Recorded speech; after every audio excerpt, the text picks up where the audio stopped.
चलिए, मध्य प्रदेश में इन दिनों लव जिहाद को लेकर सियासत छिड़ी हुई है। बयान आ रहे हैं और उसका जवाब दिया जा रहा है।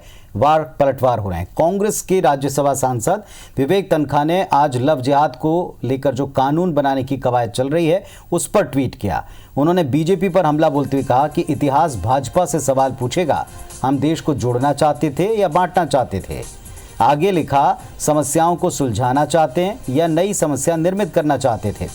विवेक तनखा ने IBC 24 की खबर को ट्वीट करते हुए अपनी बात रखी है।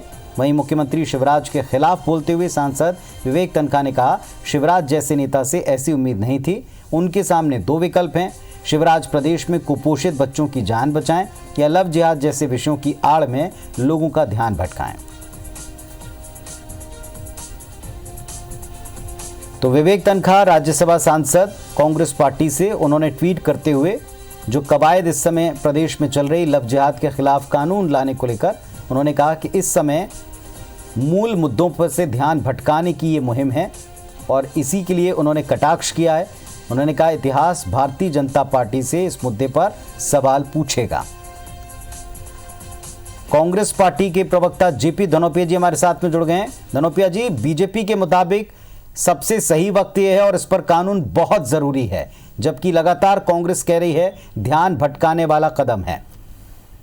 पुनीत जी, वास्तविकता ये है कि जिस कानून की बात कर रहे हैं, मध्य प्रदेश धर्म स्वतंत्रता अधिनियम, ये ऑलरेडी मध्य प्रदेश में 1968 से है, एग्जिस्टिंग में है। 68 से आज तक बना हुआ कानून, एक भी न मुकदमा दर्ज है उसके अंदर, न किसी अपराधी को सजा हुई है, न कोई कार्रवाई हुई है। अगर है तो बताए ना, उसमें संशोधन करें, कहाँ किस वजह से अपराधी छूटे हैं, कितने लोगों पर प्रकरण दर्ज हुए। हमें इस मामले को लेकर कोई नहीं है। लव और जिहाद दोनों ही कानून में कहीं परिभाषित नहीं है, ये अपनी मर्जी से उसको ला रहे हैं। और मैंने जो जानकारी मुझे प्राप्त हुई है, मैंने देखा नहीं है कि जो नया कानून बनाने की बात कर रहे हैं 2020 में, उसमें भी ये शब्द नहीं है। सिर्फ एक भावना लोगों की भड़काकर बहुसंख्यक अल्पसंख्यक लोगों में एक विवाद और चर्चा के विषय बनाने के लिए, अपने वोट बैंक पक्का करने के लिए गुमराह करने का काम नहीं है। तो क्या है, अगर आपको लगता है कि बाकी में उसमें कमी है, संशोधन करिए, लाइए, हम आपके साथ हैं। विधानसभा 28 तारीख को पेश करेंगे, कांग्रेस पार्टी आपको समर्थन करेगी, लेकिन आपकी नियत में खोट है। आपको तो लाना कुछ नहीं है, करना कुछ नहीं है, सिर्फ शगुफबाजी करके लोगों को गुमराह करके अफवाह देने के अलावा और ऐसा कोई काम नहीं है। चलिए, हमारे साथ डॉक्टर हितेश वाजपेयी भी जुड़ गए हैं बीजेपी से। डॉक्टर वाजपेयी, स्वागत है आपका इस चर्चा में। यहाँ JP धनोपिया जी से हमने सवाल पूछा कि कांग्रेस को क्यों लगता है कि आप मुद्दों पर से ध्यान भटकाने के लिए सब कर रहे हैं। उन्होंने फिर कानून की जरूरत पर सवाल उठाए। उन्होंने कहा, ऑलरेडी कानून मौजूद हैं, केस दर्ज होते नहीं है, केवल भावनाएं भड़काने का खेल है। देखिए पाठक जी, पुनीत जी, आप एक बात ध्यान रखिए कि कांग्रेस से कोई अपेक्षा करना बदलते और बढ़ते और गढ़ते भारत की, ये बेईमानी है। वहीं दूसरी ओर यदि हम भारतीय जनता पार्टी को देखें तो भाई ये तो कहते थे 370 हटेगा ही नहीं, हटा दिया। 35 से हो ही नहीं सकता, हो गया। एक ही कार्यक्रम में सारा काम हो गया। फिर उसके बाद ट्रिपल तलाक, ये इनकी दाढ़ी में भी हाथ लगाते थे और ट्रिपल तलाक भी बने रहने देते थे। तो आप देखिए, वो एक बार में हट गया, सबको अच्छा लगा। तो समाज सुधार की बात, समाज सुधारों को लेकर कानूनों में परिवर्तन की बात, आज 1800 से अधिक जो फालतू के कानून थे जो ये अपनी छाती में बांध के चलते थे तुष्टीकरण के, वो हटा दिए गए, रिपील कर दिए गए। तो ये तो एक सतत चलने वाली प्रक्रिया है। तो इसी प्रकार से आपराधिक तरीके से धर्म को छुपा कर किसी को गुमराह करके विवाह करना और उसके उपरांत धर्म परिवर्तन का इस आधार पर ब्लैकमेल करना, ये अपने आप में गुनाह है। कोई भी धर्म का व्यक्ति हो, किसी को अधिकार नहीं है इस प्रकार से किसी की भावनाओं के साथ खेलने का। तो उसको विवाह की धाराओं में यदि स्थान दिया जाता है तो उसमें आपत्ति क्या है। और यदि आप कहते हो कि अपराध है ही, इसके लिए धाराएं हैं ही, और ये जब अपराध है ही तो उस अपराध के लिए यदि कोई धारा सृजित हो रही है तो आप अपराधियों के साथ क्यों खड़े हो रहे हो? भाई आपको तो मानना चाहिए, ठीक है, फिर बनने दीजिए। तनखा जी का ट्वीट हितेश जी ने आपने पढ़ा होगा। उन्होंने कहा कि कुपोषण पर काम करने से ज्यादा जरूरी क्या लव जिहाद को लेकर के काम करना है, मुहिम चलाना है? एक प्रश्न खड़ा किया है मुख्यमंत्री के लिए। पाठक जी, ये तो कुतर्कों की कोई सीमा नहीं है। जैसे हम बोले कि साहब कुपोषण दूर करने के लिए अंडा खाना चाहिए, अब जो अंडा नहीं खाता है तो बोले साहब हम भी खाने लग जाए क्या? ये कुतर्क हो गया। नहीं भाई, आप प्रोटीन खाइए, सोयाबीन खाइए। कोई बोले नहीं साहब हमको कुपोषण नहीं, हम भी खाने लग जाएंगे, नहीं साहब आप मत खाइए। भाई किसी की इम्यूनिटी कम है, विटामिन C लीजिए आप। तो देखिए, इसका तो कोई चर्चा का अंत नहीं है ना कि किसी की किसी से तुलना करे। और कांग्रेस के शासनकाल में 2003 में 84 या 90 के आसपास कुपोषण की जो दर थी उसको घटाकर 40 पे यदि लाने का काम किया है, तो 15 साल की भाजपा की सरकार ने तो किया है। तो ऐसा तो नहीं है कि कुपोषण पे काम नहीं हुआ है। तो ठीक है, धनोपिया जी उत्तर दें। का कुछ नहीं कर सकते, you can not compare Apple with oranges.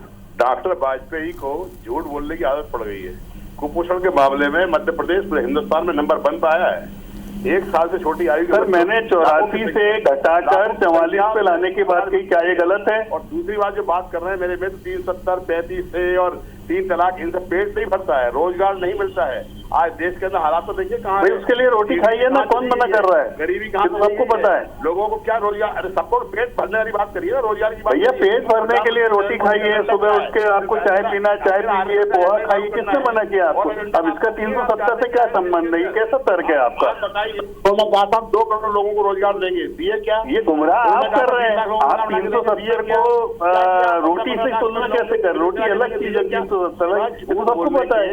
लफाजी करने के प्रधानमंत्री नरेंद्र मोदी को, शिवराज सिंह चौहान को कुछ आता है क्या? ये अब बताइए, लूज टॉक है पुनीत जी, कोई ठोस आधार नहीं है जिसके आधार पे कहा जा सके। बच्चे मर रहे हैं, लूज टॉक है, गैर जरूरी विवाद। चलिए, एक मिनट आपको धनोपिया जी रोकना चाहूंगा। वाजपेयी जी एक बहुत अंतिम कमेंट चाहता हूं। विवेक तनखा जी को एक गंभीर व्यक्ति के तौर पर, कानून के जानकार के तौर पर जाना जाता है। उनकी टिप्पणी को विपक्ष बीजेपी कैसे लेती है? क्या ये पूरी राजनीति है? विवेक तनखा जी या धनोपिया जी ने अपने ज्ञान के आधार पर या अपनी जो शैक्षणिक योग्यता है, प्रोफेशनल स्किल्स के आधार पर थोड़ा ना कुछ बोला है। आज धनोपिया जी जो बात कर रहे हैं वकील के नाते थोड़ा ना कर रहे हैं। विवेक तनखा जी ने जो कहा वकील के नाते थोड़ा ना कहा है। ये तो 10 जनपद की लाइन है, और तो राहुल गांधी की लाइन पे। चलिए फाइनल, अब आप इस पर जवाब दे दें धनोपिया जी।